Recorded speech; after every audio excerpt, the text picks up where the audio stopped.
원장님, 저 실리프팅 하려고 하는데 네. 사람들이 그렇게 막 딤플, 페임 이런 거 고민하더라고요. 근데 딤플, 페임이 도대체 뭐예요? 딤플이 우리 실리프팅 하고 나면 약간 울퉁불퉁하게 페인 느낌이 있을 수 있어요. 근데 그게 악성 딤플이 있고 양성 딤플이 있어요. 악성 딤플은 실 끝이 피부 가까이 들어가서 피부를 당기면 생기는 거예요. 또는 중간에 실이 얕게 들어가서 중간에 있는 실이 피부를 당겨서 생기는 현상들이에요. 양성 딤플은 리프팅 하다 보면 군데군데 조금씩은 울퉁불퉁한 곳이 있을 수 있거든요. 근데 그걸 자연적으로 좋아질 수 있는 그런 딤플들이에요. 근데 그거 안 생기게는 못해요? 꼭 딤플 있어야 돼요? 그 악성 딤플 안 생기게 할 수 있죠. 일단은 첫 번째 말한 실 끝이 피부까지 올라가서 당기는 이 현상은 의사들 욕심 때문에 생겨요. 왜냐면 실을 몇 개 안 넣고 피부를 많이 올리려고 하다 보니까 의사들은 이렇게 생각하거든요. 피부 쪽에 가까이 걸면 피부 조직이 지방층보다는 성기지 않고 딱딱하니까 이 딱딱한 피부를 걸어가지고 끝까지 잘 당겨줘야 되겠다 생각을 하는데 욕심이 아무래도 있어요. 왜냐면 실리프팅에서 효과가 좀 떨어졌다는 얘기를 듣기 싫으니까 욕심을 조금 더 내고 이 끝에서 이 지방층을 당기기보다는 좀 더 질기고 딱딱한 피부층을 당기고 싶다라는 욕심 때문에 생기는데 약간 깊이 넣으면 사실 문제가 없는데 또 개수를 많이 넣으면 또 괜찮아요. 근데 아무래도 조금 넣고 효과를 많이 보겠다 이런 경우에 조금 실끝에 딤플 현상이 좀 생길 수 있는 것 같아요. 중간에 얕게 들어가는 거는 이거는 약간 미숙함 때문에 생기게 되는 건데요. 실이 지방층으로 이렇게 들어가는데 중간에 약간 걸리적거리는 조직들이 있을 수 있어요. 지방이 되게 고운 입자가 아니라 그물 같은 거에 쌓여져 있거든요. 그럼 그 그물을 조금 이렇게 피해서 들어가야 되는데 뭔가 막히는 게 있을 때 살살살 빼서 다시 들어가든지 아니면 옆으로 살살살 돌아가든지 해야 되는데 안 되니까 열심히 하다 보면 어느 순간 위까지 한번 들어갔다가 내려오게 되면 이 얕게 들어간 부분 때문에 약간 딤플 현상이 생기는 거죠. 원장님, 그러면 딤플이 생기면 무조건 제거해야 돼요? 실컷 받았는데 그거 다 제거하면 고생은 왜 한 거예요? 제가 아까 악성 딤플이라고 표현을 드렸는데 악성 딤플은 제거를 해야 되기 때문에 악성 딤플이라고 표현한 거예요. 실끝이 얕게 들어갔거나 중간에 들어간 것들은 중간에 제거를 좀 해주는 게 좋아요. 근데 그것도 있죠. 실이 좀 여러 개 들어갔으면 그 중에 하나를 제거를 해도 괜찮잖아요. 나머지 힘이 받쳐주니까. 근데 실도 몇 개 안 들어갔는데 실 한두 개 제거하면 그 다음부터는 뭐 효과가 좀 너무 없을 수도 있죠. 그래서 고생하고 효과 없고 나중에 흉터 때문에 흉터 치료 고생해야 되고 처음부터 욕심을 좀 버리고 실 개수를 좀 많이 하고 정말 중간에 얕게 들어가지 않게 신경을 항상 곤두세우는 게 좀 중요한 것 같아요. 원장님, 그럼 이미 제가 딤플이 생겼다고 치면 그거를 뭐 어떻게 다시 뜯어내야 돼요? 아니면 녹는 방법은 없어요? 녹는 실이잖아요. 녹을 때까지 한 6개월 걸리기 때문에 병원에 오셔가지고 얕은 부분, 실이 딤플 있는 부분을 들어가서 실을 열심히 찾아가지고 좀 텐션을 끊어주거나 아니면 좀 뽑아주거나 하는 게 좋아요. 괜히 악성이 아니잖아요. 근데 인터넷 같은 데 보면 무슨 스스로 마사지 해줘라 막 이런 것도 되게 많이 있더라고요. 그건 이제 양성 딤플일 경우에 마사지로 풀리면 악성이라고 할 수가 없죠. 마사지를 하면 실 들어간 방향으로 내려가면서 눌러서 풀어주면은 뚝 하는 소리와 함께 딤플이 풀릴 때가 있는데 이것도 병원에 와서 맡겨주시면 전 좋을 것 같아요. 왜냐면 한 번도 안 해보셨는데 그거 자꾸 하기가 쉽지 않잖아요. 병원에서는 양성 딤플 조금 푸는 거는 맨날 하는 일이니까 웬만하면 병원에 주시고 구별하기 어려우시니까 병원에 연락 주시거나 저희 병원 같은 경우에는 카카오톡으로 저한테 직접 카톡을 보내주시면 돼요. 그거 마사지해서 푸는 거 많이 아파요?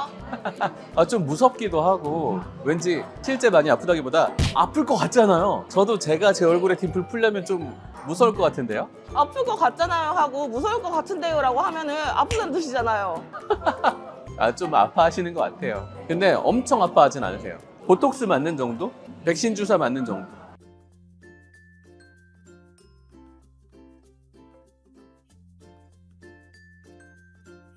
원장님 이렇게 보시니까 너무 멋있으신데요? 진짜요? 네, 진짜요. 감사합니다.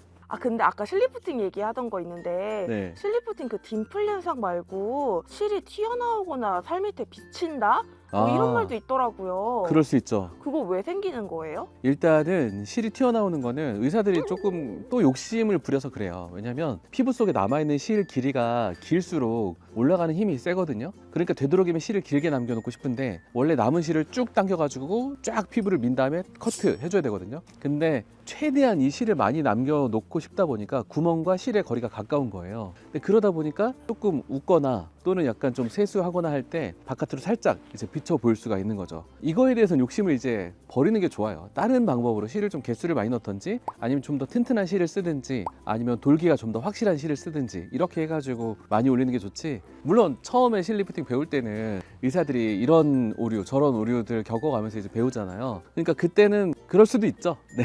신의 손 되고 싶고 명이 되고 싶다 이렇게 욕심을 부릴 수도 있는데 되도록이면은 부작용 없는 게 최고죠. 그리고 실이 비쳐 보이는 거는 결국은 실이 좀 얕게 들어갔다는 뜻이거든요. 얕게 넣고 싶은 이유는 아까 말씀드렸다시피 효과를 좀 더 보고 싶어서 그럴 텐데 아무래도 좀 비쳐 보이면 그거 제거 안 하고는 나중에 너무나 고생스럽고 실이 언젠가 녹으니까 괜찮지 않냐라고 하실 수도 있지만 그 녹을 때까지 괴로움 그 몇 달 한참 걸려요. 그리고 녹으면서 유착 만들 수 있기 때문에 결국은 실이 비쳐 보일 수도 있지만 실이 이 얕게 들어가면서 끌어당겼잖아요. 피부가 얇고 흐물흐물한 분들은 이 끌어당긴 게 같이 피부에 보여서 약간 우글해 보일 수도 있단 말이에요. 그 우글함이 남을 수도 있기 때문에 얕게 안 들어가는 게 좋죠. 그리고 피부가 나이 들수록 약간 얇은 분들도 많아지고 흐물흐물한 분들도 많아지고 원래 또 건성이신 분들은 피부 얇단 말이에요. 피부가 얇은데 또 나이가 드셨다 그러면 또 더 얇고 흐물흐물해서 비쳐 보이거나 또는 실은 안 비쳐 보이는데 이 당겨진 자국이 실처럼 길게 쭉 선 따라서 보일 수가 있겠죠. 원장님, 근데 아까 실이 살짝 튀어나올 수 있다고 했잖아요. 그러면 여기 실 절개한 부분에 살짝 튀어나온 거 제가 그냥 쪽가위로 살짝 똑 자르면 안 돼요? 혹시 환자분이 의사시거나 간호사 선생님이면 하셔도 됩니다. 근데 이왕이면 병원에 오셔가지고 소독하고 깔끔하게 하면 훨씬 더 좋을 것 같고요. 그 실 끝에 염증이 약간 있을 수도 있잖아요. 그러니까 필요하면 항생제도 뭐 먹고 또 주사 맞고 해야 되니까 병원에서 확인 후에 하시면은 정말 좋죠. 근데 진짜 혼자 하시는 분이 있기는 있더라고요. 혹시 피디님도 그런 거 읽으셔서 말씀해 주시는 거죠? 내 카페에서 그냥 쪽가위 갖다가 그냥 똑 하고 자르면 된다 그런 말 많이 있어서 그냥 그럼 되는구나 이렇게 생각했죠. 그런 말이 또 많아요? 많아요. 그냥 저 이거 실 좀 나왔는데 어떡해요 이런 말 있으면 저는 실 보이는 거 그냥 가위로 쏙 잘랐어요. 뭐 이런 댓글 많이 달려요. 그러면 아직도 의사 선생님들께서 실을 많이 남겨놓고 나오고 싶은 그런 욕심 있는 의사 선생님들이 아직도 많기는 많은가 봐요. 네, 원장님. 근데 이렇게 실리프팅 하면 볼페이고 실 튀어나오고 비추고 이러면 실리프팅 무서워서 저 어떻게 해요? 사실 수술도 그렇고 이런 시술도 그렇고 부작용이 제로인 시술은 진짜 없어요. 부작용이 있을 수 있다는 거 생각은 항상 해주시고요. 그만큼 내가 얼굴 처짐에 대해서 절실하고 뭔가 좀 나이 먹는 게 진짜 싫다 이래서 하는 거지 부작용이 없어서 하는 시술이 아니거든요. 우리 쌍꺼풀만 해도 부작용 얼마나 많아요. 하지만 필요하기 때문에 하는 거예요. 다른 어떤 수술이나 이런 거보다는 부작용이 좀 적다고 생각을 해야 되는 거고요. 최대한 부작용 없는 방식으로 시술을 하는 게 일단은 제일 중요하고 욕심. 이게 항상 효과를 많이 보려고 하면 욕심이 생기는 거거든요. 최대한 효과를 많이 보되 최대한 부작용 적은 방식을 좀 사용하는 게 좋은 것 같아요. 저 같으면 약간 실 개수를 조금은 많이 하고 실 하나당 걸리는 힘을 조금 줄이려고 하는 편이거든요. 그렇게 했더니 부작용은 좀 최소화되고 효과는 좀 충분히 볼 수 있는 그런 시술이 되고 있는 것 같은데 또 다른 원장님들은 또 다른 원장님들만의 또 노하우가 있기는 있겠죠. 하지만 뭐 부작용이 하나도 없다 이런 시술은 아니기 때문에 항상 신중하게 생각해 주시는 게 좋을 것 같아요. 그럼 실리프팅 할 때 방금 원장님이 설명해 주신 부작용들은 자주 일어나는 거예요?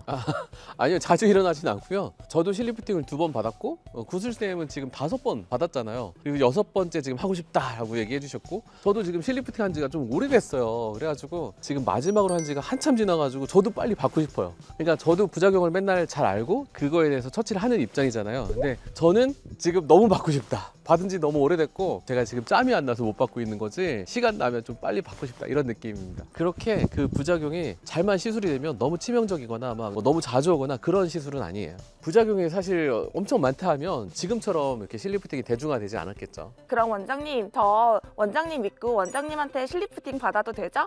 그럼요. 네, 얼른 잡읍시다. 저도 빨리 받고 싶고요. 그럼 꼭 디스카운트 해주시기로 약속. 네, 약속.